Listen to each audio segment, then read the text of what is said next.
L'amour seul peut nous qualifier pour le travail de l'intercession. Savez-vous quelle est la partie la plus difficile et la plus importante de l'œuvre de Dieu dans les bas-fonds? C'est le travail de l'intercession. Il faut aller à Dieu et prendre le temps de le saisir. Un homme peut être un vrai chrétien, un vrai pasteur. Il peut faire du bien, et pourtant, combien souvent il est obligé de confesser qu'il connaît mal ce que c'est que de passer du temps avec Dieu. Frères et sœurs en Christ, bien-aimés, que Dieu nous donne le don royal d'un esprit d'intercession, un esprit de prière et de supplication. Laissez-moi vous demander au nom de Jésus de ne pas laisser passer un seul jour sans prier pour tous les saints et pour tout le peuple de Dieu. Je m'aperçois qu'il y a des chrétiens qui pensent peu à ces choses. Je sais qu'il y a des groupes de prière où l'on prie pour les membres de l'Église et pas pour tous les croyants. Je vous en supplie, prenez le temps de prier pour l'Église de Christ.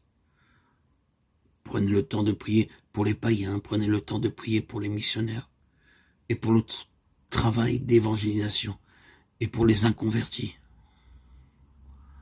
Paul recommandait aux chrétiens de prier pour tous les saints. Que cela soit votre première prière de chaque jour. Seigneur, bénis les saints partout où ils se trouvent. L'état de l'Église de Jésus-Christ est très bas. Plaidons pour le peuple de Dieu, pour que Dieu les visite. Plaidons les uns pour les autres, pour tous les chrétiens qui s'efforcent de travailler pour Dieu. Que l'amour remplisse votre cœur.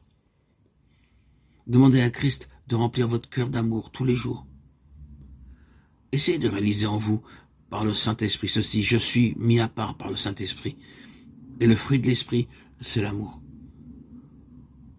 Nous avons parlé dans les précédents audios de s'attendre à Dieu, qui nous accorde donc dans les jours qui viennent, qui nous accorde dès aujourd'hui même,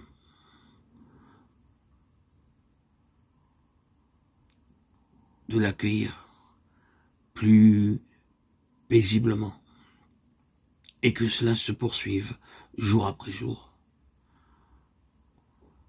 Ne vous attendez pas à Dieu seulement pour vous-même, ou vous perdrez bientôt la possibilité de le faire, mais donnez-vous au ministère de l'intercession et priez davantage pour le peuple de Dieu, pour les chrétiens qui vous entourent, pour que l'esprit d'amour leur soit accordé et vous soit accordé, et pour l'œuvre de Dieu dans laquelle vous êtes engagés.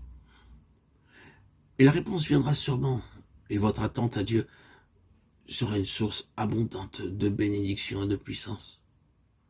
Le fruit de l'esprit, c'est l'amour.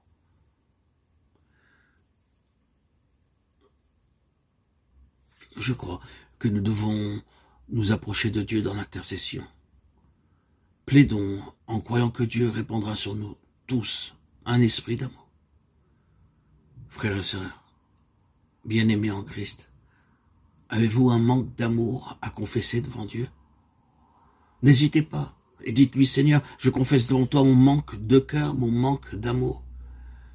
Et tandis que vous déposerez ce besoin à ses pieds, croyez que le sang vous purifie, que Jésus vous délivre avec sa force toute puissante de purification et de salut, et qu'il vous accorde son Saint-Esprit.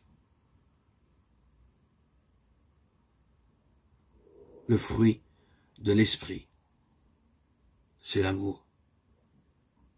Recevez-le. Demandez au Seigneur l'Esprit de Dieu, l'Esprit d'amour.